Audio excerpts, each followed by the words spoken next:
आपने भी एक खबर सुनी होगी या न्यूज़ में देखा होगा कि जो पंजाब के पूर्व डीजीपी रहे और उनकी पत्नी के खिलाफ अपने ही बेटे के हत्या का मामला उजागर हुआ था, सामने आया था। अब इस मामले में जो सीबीआई है उसने पूर्व डीजीपी और उनकी पत्नी के खिलाफ एफआईआर दर्ज कर लिया। ऐसा लग रहा है कि सीबीआई ने अपना जो काम है वो स्टार्ट कर दिया है। सीबीआई ने पंजाब के पूर्व डीजीपी मोहम्मद मुस्तफ़ा और उनकी पत्नी राजिया सुल्ताना और अन्य के खिलाफ उनके बेटे अकील अख्तर जो 35 साल का था की हत्या के मामले में एफआईआर दर्ज कर दी है। अकील अख्तर 16 अक्टूबर को हरियाणा के पंचकुला में संदिग्ध परिस्थितियों में मृत पाया गया था। तो मृत पाने के बाद से ही जो पूर्व डीजीपी और उनकी पत्नी के खिलाफ ये इल्जाम लग रहे थे कि उन्होंने अपने बेटे की हत्या की है। और अब जो सीबीआई है उसने भी अपनी जो इंक्वायरी है वो स्टार्ट कर दी है। और सीबीआई ने बताया कि 6 नवंबर को अकील अख्तर हत्याकांड में एफआईआर दर्ज कर ली गई है। और ये एफआईआर पूर्व डीजीपी मोहम्मद मुस्तफ़ा और उनकी पत्नी जो पूर्व में लोक निर्माण मंत्री रही हैं राजिया सुल्ताना, अपने ही बेटे अकील अख्तर की हत्या के मामले में सीबीआई ने उनके खिलाफ एफआईआर दर्ज कर दी है।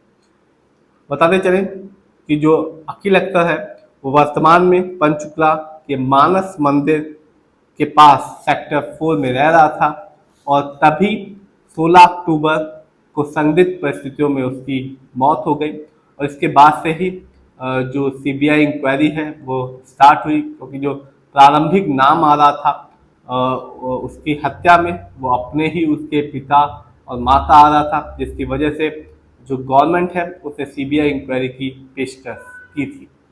बताते चलें कि पोस्टमार्टम भी किया गया और पोस्टमार्टम में पता चला कि जो अकील अख्तर है कि बाएं बाजू की कोली के करीब 7 मीटर नीचे सिरिंज का एक निशान भी पाया गया है। जो उनके परिवार वाले हैं अकील अख्तर के, उन्होंने ये बताया कि जो अकील है वो ड्रग्स का आदी था। अब वो किस तरह का ड्रग्स लेता था और क्या ये ड्रग्स इंजेक्शन के माध्यम से लिया जाता था। उनके पिता से भी बात की गई, पूर्व डीजीपी मोहम्मद सुल्ताना से। उन्होंने कहा कि एक पिता के लिए सबसे बड़ा दुख उसके बेटे की मृत्यु ही होता है।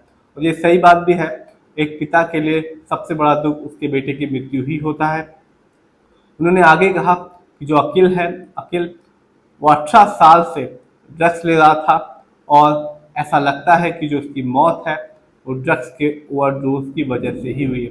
तो जो उनके पिता है उन्होंने साफ कहा कि जो उनका बेटा था वो 18 साल से ड्रग्स का आदी था और ऐसा प्रतीत होता है कि ड्रग्स के ओवरडोज की वजह से ही उसकी जान गई है। लेकिन जो सीबीआई है उसने अपनी इंक्वायरी स्टार्ट कर दी है और एफआईआर भी दर्ज कर लिया है पूर्व डीजीपी और उनकी पत्नी के खिलाफ। जो आगे पूर्व डीजीपी पंजाब ने कहा कि मुस्तफ़ा जो पूर्व डीजीपी हैं उन्होंने कहा कि मैं जांच में पूरा सहयोग करूंगा, अगर मैं दोषी हूं तो मैं फांसी पर चढ़ने के लिए तैयार हूं। उन्होंने कहा कि यदि मेरा इस केस से किसी भी तरह का कोई भी लिंक या संबंध निकल के आता है और ऐसा लगता है कि मैंने अपने बेटे की जान ली है तो मैं फांसी में चढ़ने के लिए तैयार हूँ।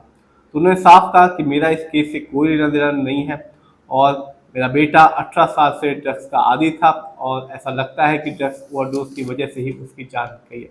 तो जो पूर्व डीजीपी हैं उन्होंने तो साफ कर दिया कि उनके बेटे की मौत का कारण लगता है कि जो ड्रग्स का ओवरडोज है। लेकिन जो सीबीआई है उसने अपनी इंक्वायरी स्टार्ट कर दी है और अब जो एफआईआर है वो भी दर्ज कर ली गई है।